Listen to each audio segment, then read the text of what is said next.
Нека Христос, што е добар, милостив, што е полн со љубов, што ни дава таа можност, привилегија да се собираме, да го славиме Неговото име, да бидеме заедно, да имаме заедништво и да се радуваме и да се хранеме од Неговото Слово. Во Словото читаме, таму вели, каде се двајца или тројца, соберени во Моje име, што вели? Таму сум и јас. Не е важно зградата, не е важно местото, но е важно кои се собираат во Неговото име. Вие го знаете примерот со Самарјанката, кога се сретна со Господ Исус Христос и кога тие разговараа, Самарјанката го праша: нашите веруваат дека во оваа планина треба да се поклонуваме, а вие велите во Ерусалим треба да се поклонуваме. Која е вистината? Исус ја одговори: ниту во таа планина, ниту во Ерусалим, но иде време и дојдено е од сега, ќе му се поклонувате на Бог со дух и вистина. Не е важно на кое место, во која зграда, не е важно, но е важно да се поклонуваме со дух и вистина, не со телото. Не може со дух и невистина, не може со тело и вистина, мора да биде со дух и вистина. Еднаш бевме на еден погреб во Бугарија и на крајот, кога требаше да го закопат умрениот, свештеникот рече: ајде сега за последно да се поклониме пред умрениот. И тоа беше за мене многу чудно, и сите клекнаа на колената за да му се поклонат и да му дадат чест на умрениот. И ние кои бевме од тука таму отидени, стоиме. Тоа за нас беше чудно, несватливо, стоиме, не се поклонуваме. Свештеникот не гледа, другите не гледаат, а ние стоиме. И тие го направија тоа, но покасно сватија дека освен на Бог, на ништо друго ние не треба да се поклонуваме. Нити на човек, нити на предмет, на ништо ние не треба да отдаваме почит и слава и да му се поклонуваме. Ако треба да се поклонуваме, тоа треба да го отдадеме на нашиот Господ и Спасител Исус Христос. Нека е слава на Неговото име, нека ова утро да му се поклониме со дух и вистина, да ја започнеме оваа служба со песната број 18. Боже, пак те славиме, славопој ко небо ечи. Песната број 18. Amen.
Нека сега да се изправиме да благодариме на Бога.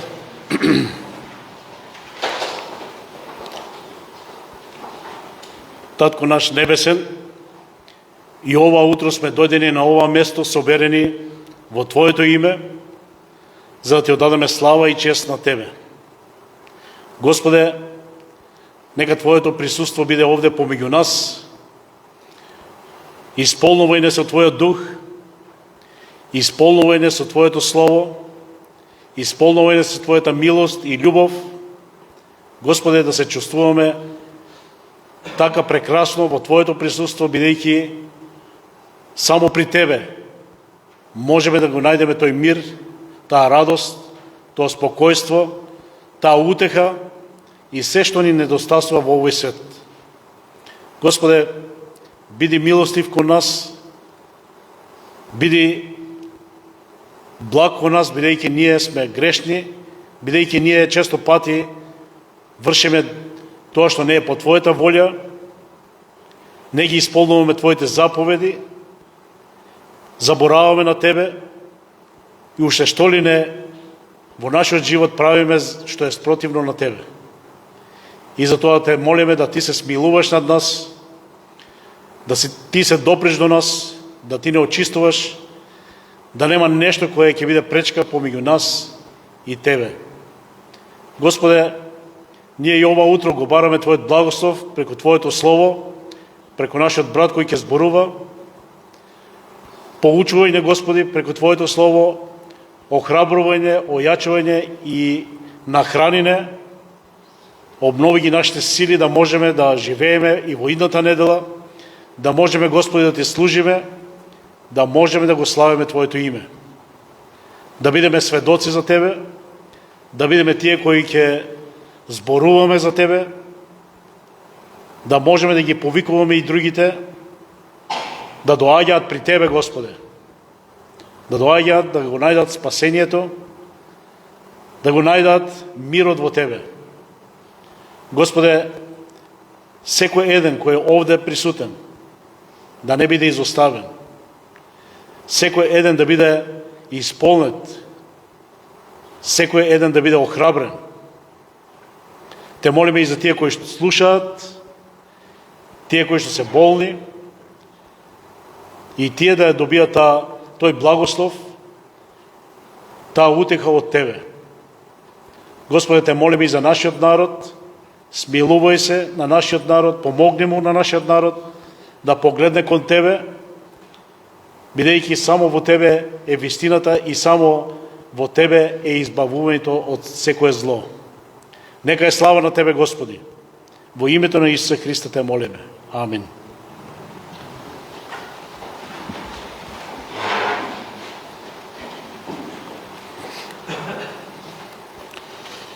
Како втора песна ќе испееме 223.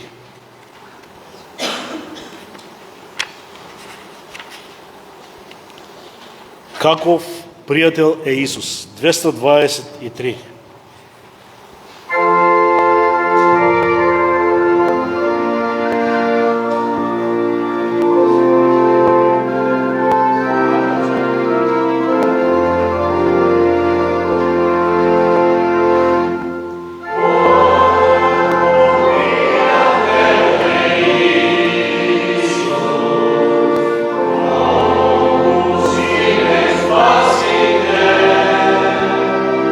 Sa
Иначе таа песна му е умилена на брат Павле и тоа уште кога бевме млади и секогаш сака да ја пееме таа песна и затоа ја испеавме по негова желба. Ова утро сте сите поздравени овде, добродојдени пред Божјото Слово, пред нашиот Господ. Посебно сакам да поздравам брат Павле Цеков, е помеѓу нас, со негов пријател, колега, не знам што е, тој е од Америка. Не разбира македонски, ама брат Павле ќе го представи и ќе каже сигурно нешто за него. Тој ќе зборува ова утро од Божјото Слово, ќе ни проповеда, но за да ни проповеда, јас ќе му прочитам текстот кој треба да биде за ова утро. Првиот текст е од Марко, 3 глава, 31 до 35 стих.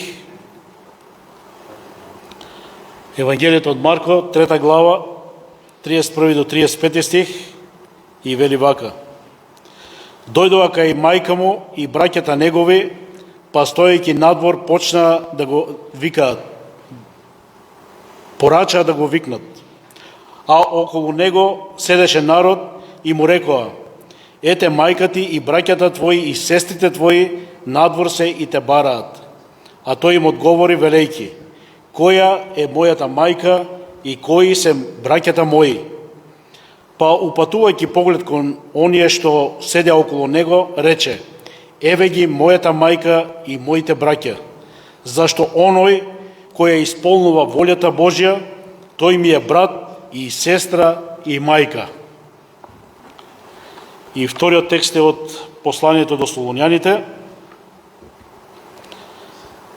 3 глава од 1 до 2 стих. Посланието до Солуњаните, првото, 3 глава од 1 до 2 стих. Поради тоа, не можејќи веќе да трпиме, сметавме дека ќе биде добро во Атина да останеме сами. И го испративме Тимотеј, нашиот брат и слугата Божи, и нашиот сотрудник во Евангелието Христово, за да ве укрепи и утеши во вашата вера. Тоа се текстовите на кои нашиот брат ќе зборува, затоа го поканувам да дојде и да ни послужи од Божјото Слово.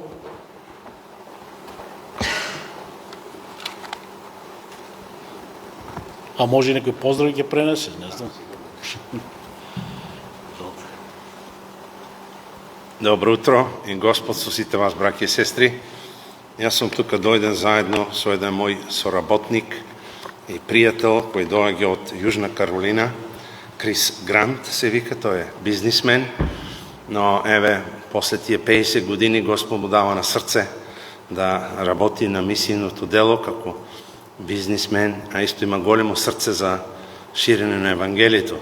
Така да тој сакаше да заеднички патуваме по патот кој апостол Павле патуваше едно време кога дојде од Турција, од Троас до денешниот град Кавала се вика. Филипис, знаеме го, тој град не е познат, таму бевме во Филипис и во тоа градче имавме прилика да сведочиме на една девојка која се вика, работеше во самиот тој стар град Филипи и сведочевме и поверува во тие зборови. Се молевме за неа, Томија се викаше таа девојка. Така да ни беше драго што бевме исто така во градот Береа, што викаме зад Солон, прилика малку на запад, кај што апостол Павле дојде меѓу евреите и го проповедаше Евангелието, они го проверуваа дали тоа што зборува Павел е во Библијата. Па бевме после во Пела и завршивме во Солон. И тоа беа денови кои се молевме за Грција, молевме се за оваа земја, Бог ја пробуде, да многу луѓе се пробудат од духовниот сон. Така да еве по прв пат е во нашата земја, тој и не знаеше дека таа Македонија, Грчка Македонија сега се две различни земји. Така многу работи се научи. Ми е драго што е меѓу нас овде. И пренесувам срдечни поздрави од мојата супруга, фамилијата и од црквите од Словачка. Срдечни поздрави до сите вас.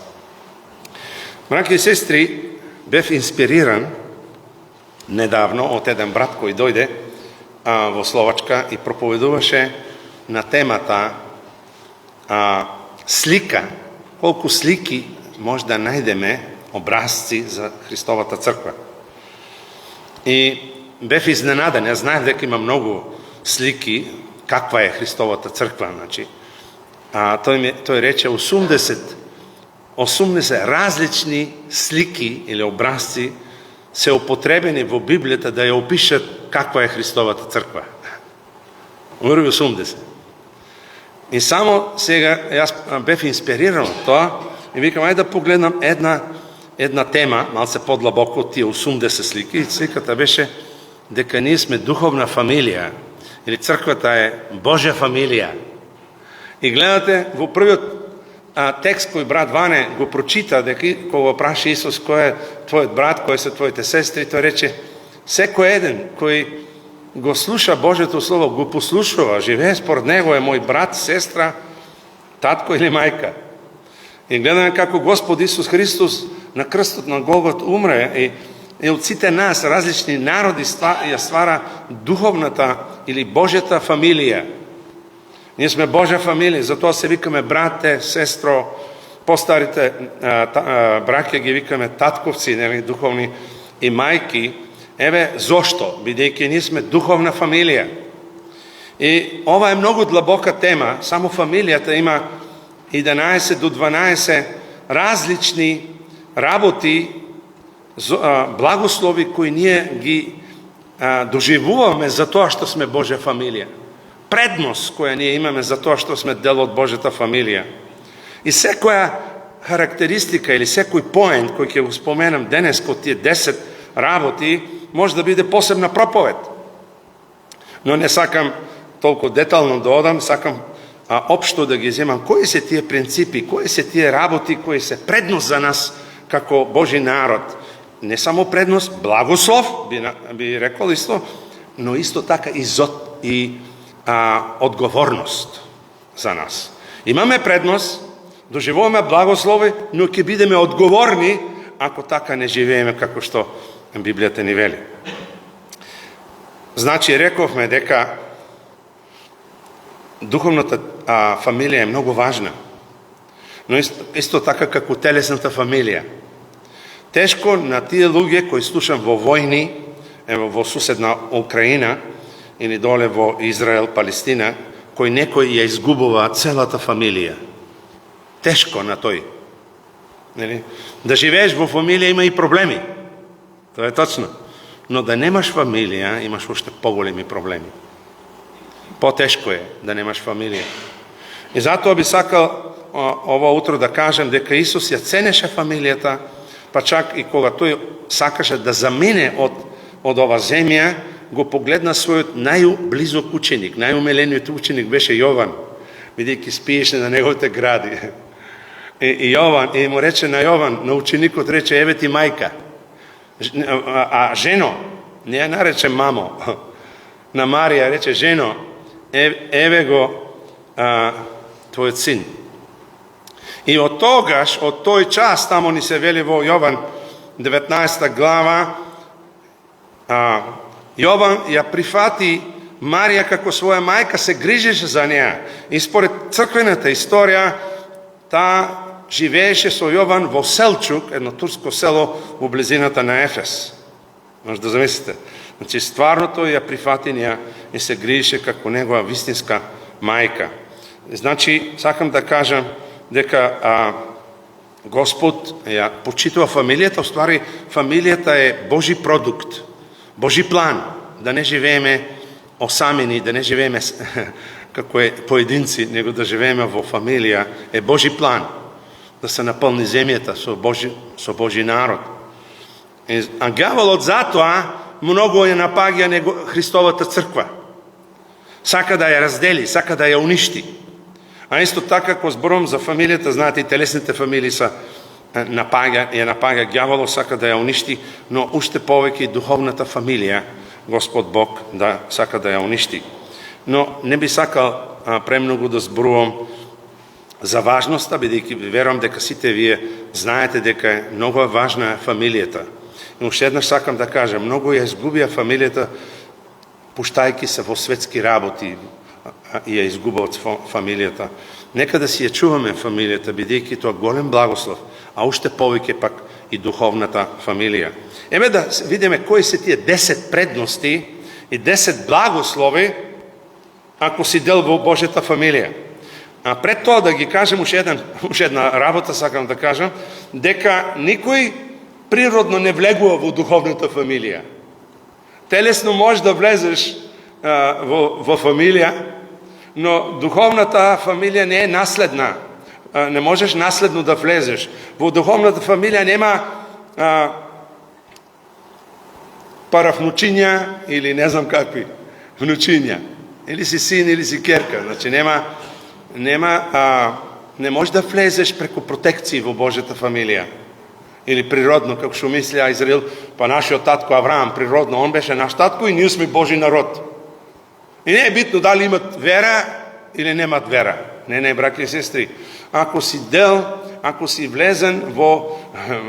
Многу е важно, нели, да бидеме членови на некоја црква, бидејќи покажеме дека сме одговорени. Но уште, знаете што е поважно? Да бидеш запишен во книгата на животот. Бидејќи тие кои се запишени во книгата на животот, постануваат дел од Христовата црква или Божјата фамилија, и затоа како што детето се раѓа и влегува во телесната фамилија, така Библијата не вели дека ние духовно треба да се родиме, наново родиме, за да може да влеземе во духовната фамилија, во Божјата фамилија. Амин. Ај сега да ги погледаме, со тој малце подолг увод, да влеземе 10 благослови кои кои имаме како предност, за разлика од овој свет. Првото нешто кој сакам да го споменам е: ке најдеш во Божјата фамилија љубов и ќе ја почувствуваш таа љубов. Затоа Исус вели: кој е мој ученик? Ученикот може да го познаваме по љубовта, не по теологијата, него по љубовта. Исус вели: љубете се еден со друг. Библијата научи. Ако сме ние Христова фамилија, значи нешто што и во фамилијата телесна е љубовта меѓу децата, и децата су према родителите или постарите татковци и мајки. Љубовта е многу важна и Библијата не вели дека ако ти си наново роден, ако си ти дел од Христовата црква или Божјата фамилија, тогаш Бог таткото го има истурено, или да, неговата љубов е влезена во твоето срце и затоа ти можеш, затоа што го имаш Исус во себе, ја имаш неговата Божјата љубов, можеш да ги сакаш и тие луѓе кои можеби природно не можеш да ги сакаш. Бидејќи од Божјата љубов. И каква таа љубов? Не се вели, апостол Павле вели во Римјаните там за таа љубов. И Божјата љубов е таа која не завидува, Божјата љубов таа која дава. Значи, ние имаме љубов во средината на Божјиот народ и во нашите срце е таа Божја љубов. И ова е таа предност која ние имаме христијаните. Иако сме различни, некои са деца, некои са млади, постари, и децата, ние бевме некојаш деца и нашите родители може некој пат не разбира, ниту пак ние ги разбиравме. Ама тоа што не држи да заедничко бидеме, и иако сме различни, некој пат правиме проблеми, е Божјата љубов не држи заедно. Алелуја. И затоа првата црква ги привлекуваше луѓето од овој свет. Затоа луѓето во првата црква од светот одеа во црквата, бидејќи тамо гледа вистинска љубов, тамо таа љубов не беше себична. Еднаш проповедов на тема каква беше Христовата ljubов. И сега немам време само за таа тема да зборуваме. Христовата љубов е позната по тоа што тој не ставуваше никакви услови. Да, можам да го сакам овој брат и ова сестра или овој човек, ама има услови. За Господ нема услови. Како мајката што го сака своите деца без услов, така Бог не сака и тој сака да ние не ставуваме услови. Божјата љубов не само што нема услови, него е пожртвувана љубов. Тој се жртвува повеќе за другиот него за себе. Божјата љубов е таа која не е себична, не само за себе гледа и влече само кон себе. Божјата љубов значи не завидува и така натаму. Исус вели, сакајте се или любете се еден друг како што јас ве љубев, како јас ве сакав. Видите, тоа е правата предност што имаме ние како деца Божи, дека имаме љубов. И таа не врзува, една песничка ја пеевме тука, почесто пати се пее, љубовта Христова нас не врзува. Алелуја. И нека не врзи, браќи и сестри, ова утро. Ово е време кога гледаме насиле, гледаме омразеа во политиката, можеби во економијата, меѓу народите околу. Но христијаните не треба да шират омразеа, него љубов. Второ нешто би сакал да кажам, предноста и благослов за тоа што сме ние деца Божие, сила. Имаме голема сила што сме заедно. Исус Христос затоа се молеше во Евангелието според Јован 17 глава и се молеше на Татко, нека тие бидат така како што јас и ти сме едно. Моделот на единството е Господ Бог, Отец, Син и Свети Дух. Еден Бог, три особи заедно се почитуват, живеат во единство и има голема сила. И ако црквата Христова е разделена, тоа е тактиката на ѓаволот кој сака да не раздели, да не бидеме заедно за некои прашени работи, за тоа што различно размислуваме, да се поделиме. Не, тоа е ѓаволски план. Исус се молеше да имаме единство, да се сакаме, чак и со други деноминации кои можеби не се слични на ова деноминација, ама тие се браќи и сестри мои во Господа. Силата во единството. Би сакал само, имам посебна тема, посебна проповед може да биде, но сакам да кажам само неколку стихови. Проповедникот Соломон вели во 4 глава 9 и 12 стих зборува, кога се двајца е подобро, ако паднат едниот, другиот ќе го подигне. Амин? Значи, кога си заедно во фамилија, ако тоа дете падне, братчето, сестрата или татко, мајка ќе го подигне тоа дете. Ако е болно, му помагат сите. И таа е силата на единството. Силата кога сме заедно. Огромна сила. И тамо ни се вели, и ако една прачка, можеш лесно да ја скршеш, ама 3 не можеш лесно да ги сокршиш. А ако се 20 прачки, не можеш да ги сокршиш воопште. И затоа ѓаволот знае, ако си еден само, не го отфрлаш Христовата фамилија, сакаш да бидеш единец, лесно ќе те сокрши. Но ако сме заедно, не може да не сокруши лесно. И затоа силата на единството е во една фамилија, телесна или духовна фамилија, Божја фамилија и во еден народ. Ако нема единство, ќе се распаѓа тоа царство или тој народ. Исус се моли и Бог е наш пример како треба да живееме во единство, бидејќи тоа е огромна сила.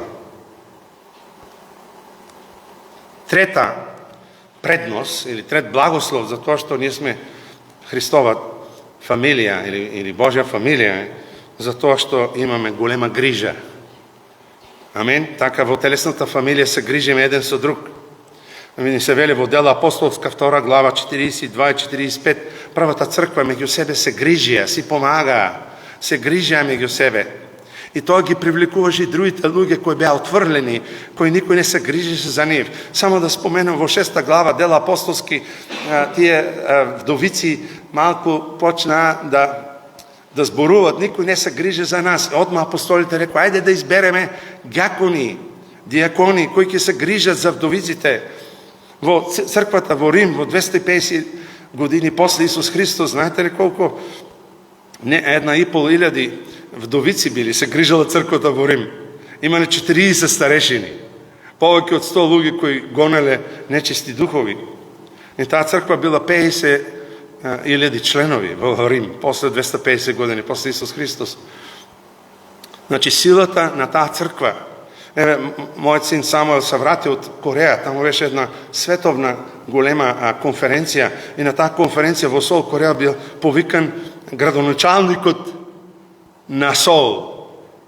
И тој зборува, ги пофалил црквите, големи цркви се тамо, кои цркви вршат многу убави работи во тој град, вика, го држат овој град. Фала на Господа за Христовата црква што е во Сол. Алелуја. Значи, ние, еве, братот од Америка, ние сме како браќа сега, заедно патуваме се, уште повеќе, приближивме еден кон друг, се запознавме. Значи, гледате, или може да отидете во некоја друга земја, ќе ве пречекат, ќе ви дадат ручек, гостопримство.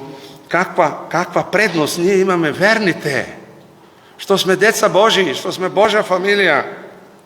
Значи, грижите се, там се грижа за болните, за сиромазите. Па кој во Англија, кога беше најголемата криза, Джон Весли и методистите тамо, тие беа кои изградија многу сиропиталишта, многу такви домови кај што ги хране сиромазите. Значи, кои беа тие со такви мисли и измислија да има Црвен крст, да има помош на сакати, на слепи, болни, ако не беше Библијата, христијанството. Значи, тука е силата на Христовата црква која се грижи еден за друг. Би сакал да споменам сега четврта работа, зошто е важно ние да се грижиме еден за друг. Тука ни се вели во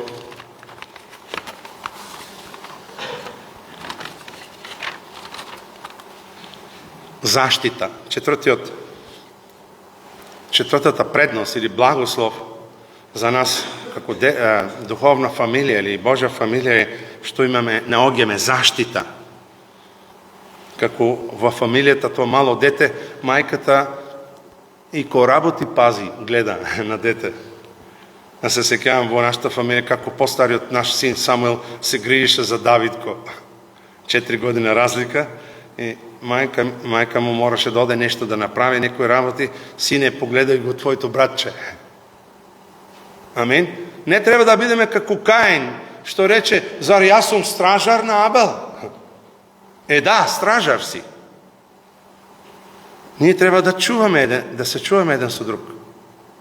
И не е напишено во книгата, во Стариот Завет, Езекиил, вели на Господ му велите постам да бидеш ти стражар на Божия народ. И ако, значи, ке барам од тебе крвта, ако ти не бидеш стражар на Божиот народ Израел. И интересна работа е, Давид беше и Јонатан имаа добар однос, и Јонатан беше чувар на Давид и Давид беше чувар на Јонатан. Тамо ни се вели во Делата апостолски 20 глава, кога апостол Павле се збогуваше со старешините, водачите на Ефеската црква, тој им рече, пазете на себе и на целото стадо, пазете, чувајте го Божето стадо. Понатамо вели, пасете ја Божјата црква. Знам оти после моето заминување ќе влезат помеѓу вас грабливи волци. Значи, старешините, водачите на црквата, и во ова црква тука, Колешино, и во други цркви, водачите се тие кои треба да го чуват стадото, да не доаѓа волк, да не падне некаде, ако се скрши ногата, било што. Значи, треба да пазиме еден на друг. И тоа е Божи план. Бог сака вака да во заедница, во Божјата фамилија да имаме стражари, како што са таткото и мајката стражари за своите деца, тоа е заштита, така и ние имаме во црквата, Господ поставил стражари, луѓе кои не чуват нас. И затоа не треба да им ствараме проблеми на тие кои Бог ги поставува да бидат стражари. Не напоменат, пази, овие денови на братот ми веќе, пази, кола ќе те чукне. Црвено светло, пази. Да не заборавам телефон, или он. Се чувавме еден на друг. Пети благослов, затоа што сме Божја фамилија, наоѓаме охрабрување. Алелуја. Затоа апостол Павле, колку Исус ги храбреше, не бојте се, јас сум со вас, Исус велеше, ги храбраше, охрабруваше своите ученици, и ние затоа во оваа црква се собираме, бидејќи овој свет, ѓаволот не обезхрабрува, доаѓаме со скршени срца често пати во црквата, но тука е местото каде што можеш да најдеш охрабрување, не можеш да најдеш во крчма или дискотека такви охрабрувања, а поготово кога е погреб, Кога изгубиш некоја близка особа, какви зборови може да те утешат? Зарем не са Божите зборови најдобрата утеха и охрабрување? Еве таа е причината зашто Бог сака да бидеме заедно, зашто сме Божја фамилија, заради утеха и заради охрабрување еден на друг. Ајде да најдеме шеста причина зашто е многу важно да бидеме во духовната фамилија, за да може да ги носиме бремињата еден со друг. Значи, ако еден брат носи тешко бреме, доаѓам јас и дел од неговото бреме го носам. И полесно е на братот кога некој го носи твоето бреме. Затоа ние треба да се јавиме по телефон и да кажеш: брате, имам тешко бреме, не може да го носам, посети ме. И ни одеме со молитва, со песни, со разни начин го подигаме тоа бреме на братот, за не мора да го носи. Во Галатјаните тамо ни се вели во 6 глава, 2 стих: носете ги бремињата на другите и така ќе го исполнете законот Божи.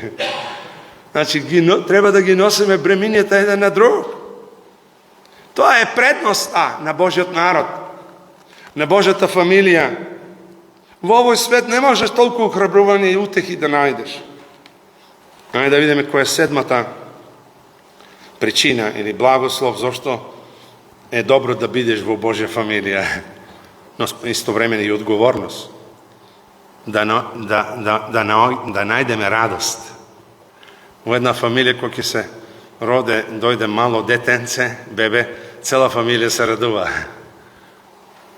И ние треба да се радуваме кога Бог испраќа нови души, нови луѓе до неговата црква, и бидејќи ангелите на небето се радуват. Ангелите. Но тамо во Римјаните 12 глава исто така ни се вели 12 стих: радувајте се во надежта. А апостол Павле што вели во Филипјаните 4 глава 4 стих? Радувајте се, и повторно ќе ви кажам да се радувате. Бидејќи во радоста е наша сила. Апостол Павле и Сила беа видехме го тој затвор во Филипис, бевме заедно со братот Крис. Тој беше во окови, беше тепан. Имаше 1000 причини зашто да молчи, да плачи. Но тој се одлучи да се радува во Господа. Но славаше Господа.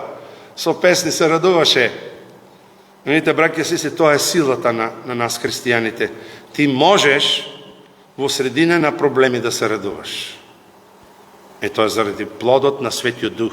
Радоста за која јас зборувам не е заради рипање или инструменти, него тоа е плод на Светиот Дух. Ти можеш да се радуваш кога си во најтешки ситуации во твој живот. Тоа е духовен плод. Радост. И тоа е характеристика на христијаните. Ако некој живее во Господа и Господ живее во него, по што ќе го познаеш? Не само по љубовта, него по лицето му свети. Се радува, излегува од неговото срце радост. Алелуја! Брате и сестро, ако си дојден ово утро со скршено срце, има за тебе утеха. Може да се радуваш, не дозволи да ѓаволот те победи со обесхрабрување. 8 благослов, морам малце се побрзо да ги завршам тие 3 благословени принципи. Молитвата. Една од причините зашто многу луѓе доаѓаа во првата црква беше баш за тоа да се молат. Многу беа болни, нападнати од ѓаволи, од демони. И што правеше црквата? Се молеше за нив. Знаете ли колку луѓе во мојата служба и неверни луѓе, кога се молам за нив, плачат и ми фала ти, ги ценам тие твои молитви, фала ти. Тоа ги привлекува луѓето, нашите молитви, нашата грижа.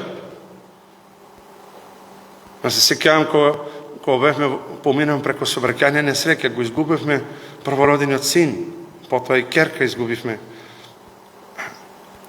Молитвите на браќите и сестрите не подигаа горе. Затоа молитвата, тамо вели во Јаков 5:16, молете се еден за друг, за да бидете исцелени. Молете се еден за друг. И тоа не е само општо некој тука да се моли, него пред црквата да излезат напред 10 луѓе, да ставаме раце на нив, да се молиме. Бог да ги подигне, да ги исцели. Ако не може да дојде напред, треба ние да одеме тамо кај клупата на него да ставаме раце, да се молиме. И вели, исповедувајте си ги гревовете. Некој пат треба и гревовете да си ги исповедаме, да си опростиме и да се молиме. Молитвата има голема сила. А тоа овој свет го нема. Ние сме деца Божии и имаме нешто што овој свет нема. Молитвата ја имаме. Јас би додал тамо и славењето. Не знам дали се сеќава Боби, јас те учев едно време гитара да свирам, ти ме помина 5-6 пати повеќе. И Ването го учев и Душко. Славењето е нешто вечно. Чичко ми Илија мене ме учеше. Значи, славењето е нешто што овој свет нема. Пеењето. А тоа нешто не ослобода од сите тешкоти, маки, мислите ги растерова. Славењето. Затоа овде го славаме Бога. Има луѓе во Јапонија, слушам, пуштат музика да се радуват 2 часа за да излезат од депресија. Но ние не мораме да се заклучуваме да пуштаме музика. Тоа што го славиш Бога, тоа те ослободува. Тоа те подига. Тоа те храбри. Затоа кога Саул беше измачуван од лош дух, доаѓаше Давид да му свири на харфа. И лошиот дух бегаше. Халелуја! Силата на славењето, на молитвата е нешто што црквата Христова има.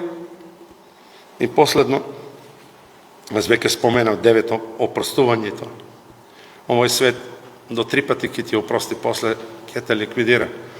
Исус вели 7 пат, 70.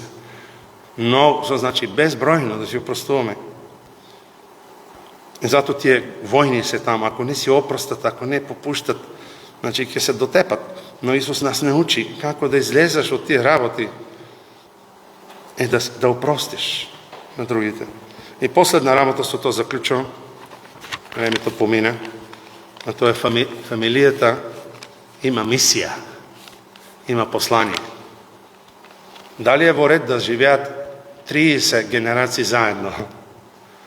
Значи, една фамилија многу се радува кога своите деца ќе се оддомат, ќе створат нови фамилии.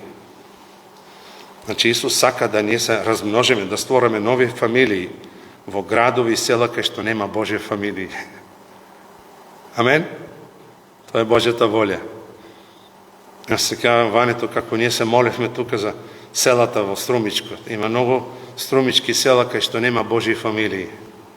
И затоа моето срце гори. Ајде нешто да направиме, да Габрово, Сушица, Дабиле го чуе Евангелието.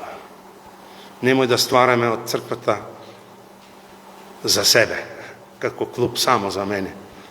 Ние сме створени да бидеме благослов за други народи, за други села и градови. Господа ве благослови. Амин.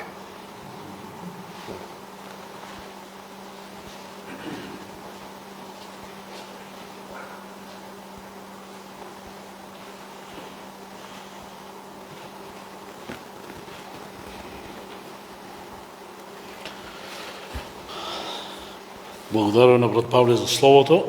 Беше јасно, беше обширно и мислам дека добро свативме колку е важна црквата и колку треба да бидеме ние вклучени во неа. Ако не ги запамнивме сите точки, барем некој да запамтиме, ќе биде добро и да исполнуваме. Нека Бог го благослови и кој ќе дојде пак или ќе продолжи на истата тема или нешто друго. Да. Потребно е да знаеме важноста за црквата. Потребно е да знаеме колку треба да бидеме блиски едни со други. Потребно е да знаеме колку сме си потребни едни на други. И нека Бог да ги потикне нашите срца да можеме така да размислуваме и така да живееме. Да се сакаме едни со други. Ние тоа постојано го зборуваме, го нагласуваме, но треба да го практикуваме. Сега ќе испееме песната број 410 од црква Моја мила. Песната број 410. Иде од црква Ти прекрасно.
Сега децата да ни кажат стихчето.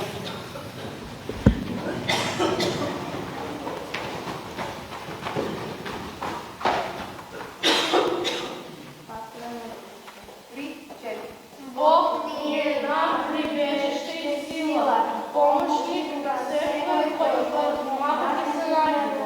Псалм 46. Браво, деца. Нека Бог ги благослови децата.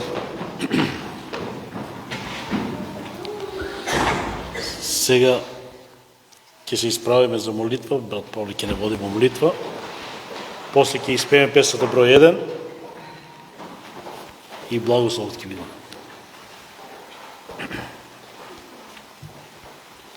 Господи Боже, ние Ти благодараме за Твоето Слово, за Твојот повик да бидеме одговорни, да бидеме навистина Твоја духовна фамилија, Божја фамилија, Господ. Тој е Твој план и затоа Ти го даде Својот Син, Исус Христос, да умре на Голгота, за да бидеме Негови браќи и сестри, да исполниме Твоето послание, Боже. Земјата да биде полн Божи народ. И благодараме Ти дека доаѓа денот, Господе, кога земјата ќе биде полна со Твојата слава и, Господи, со познавањето Твое, како што водите го исполнуват океанот и морињата. О, Боже, благословене дај сето тоа што го слушавме да може да го живееме, за да може да многу луѓе души бидат спасени, да не го забораваме посланието кој Ти не го даваш, да има во секој село, во секој град, да има Божја фамилија. Тоа е Твојот план, Боже. Фала Ти што ние сме дел во таа фамилија, а тие кои се уште не се, помогни, Господ, да се наново родат, да влезат во таа фамилија, во името на Исуса Христа. Амин. Песната број 1 ќе испееме.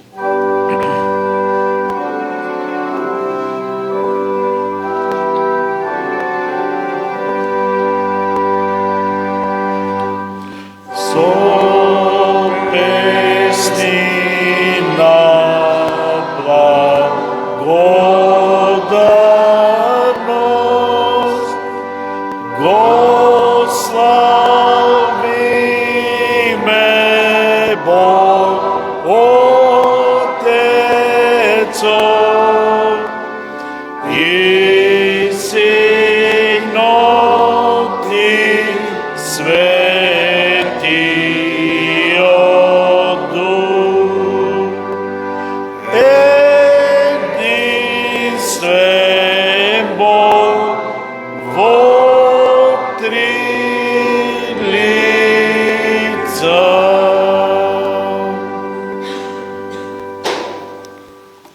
И милоста на нашиот Господ Исус Христос и љубовта на Таткото и заедницата на Светиот Дух нека остана со сите вас од сега и навеки веков. Амин.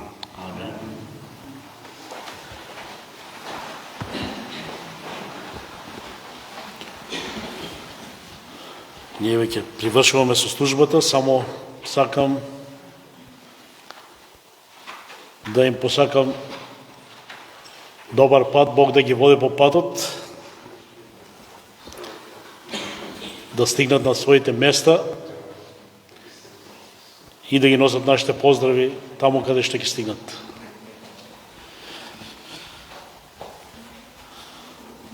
Една промена ќе имаме, како што најавивме. Следната недела, веќе првата недела во ноември ќе биде и службата ќе биде од 10 часот, така се договоривме. Да не заборавиме и да дојдеме порано, нема да е штета. Еден саат може тука да се молиме, да пееме, да се радуваме, но за секој случај да знаете дека ќе биде од 10 часот. И ако некој ве праша или некој што не е бил овде, може слободно да го известите и да му кажете. Со тоа нашата служба завршува. Нека Бог не води преку оваа недела и да ни даде мир, радост, љубов, да ни даде здравје, сили, за да можеме одново да дојдеме и одново да го прославаме Неговото име. Службата е завршена.